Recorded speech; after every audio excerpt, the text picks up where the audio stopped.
भारत वीर और महान सपूतों की धरती है। इस धरती ने ऐसे ऐसे सूरवीर पैदा किए हैं जिन्हें कभी भुलाया नहीं जा सकता। उन्हीं में से एक हैं छत्रपति शिवाजी महाराज। इस साल देश भर में उनकी 391वीं जयंती मनाई जा रही है। छत्रपति शिवाजी का जन्म 19 फरवरी 1630 में शिवनेरी दुर्ग में हुआ था। हालांकि कुछ लोग उनका जन्म 1627 में बताते हैं। शिवाजी के पिता शाहजी भोसले सेना में सेनापति थे। उनकी माता जीजाबाई धार्मिक स्वभाव वाली थी। बचपन से ही शिवाजी का पालन पोषण धार्मिक ग्रंथ सुनते सुनते हुआ। उनके अंदर बचपन से ही शासक वर्ग की क्रूर नीतियों के खिलाफ लड़ने की ज्वाला जाग गई थी। शिवाजी को भारत के एक महान योद्धा और कुशल रणनीतिकार के रूप में जाना जाता है।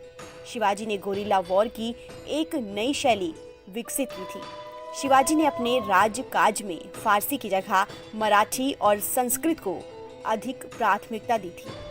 उन्होंने कई सालों तक मुगल शासक औरंगजेब से लोहा लिया था। दरअसल औरंगजेब के बुलावे पर शिवाजी महाराज 9 मई 1666 ईस्वी को अपने पुत्र संभाजी 4000 मराठा सैनिकों के साथ मुगल दरबार में उपस्थित हुए थे।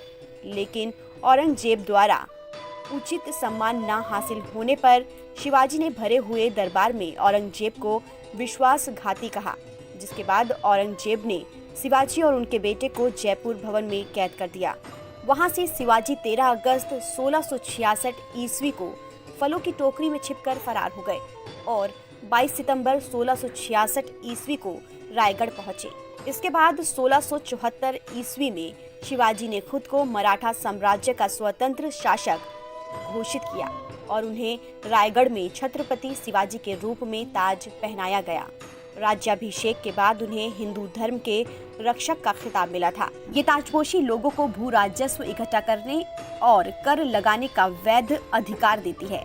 उनका राज्याभिषेक मुगल सल्तनत के लिए चुनौती बन गया था।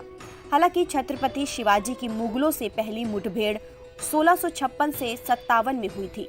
उन्होंने मुगलों की ढेर सारी संपत्ति और सैकड़ों घोड़ों पर अपना कब्जा जमा लिया था।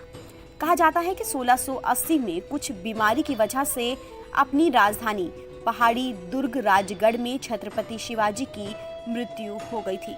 इसके बाद उनके बेटे संभाजी ने राज्य की कमान संभाली थी।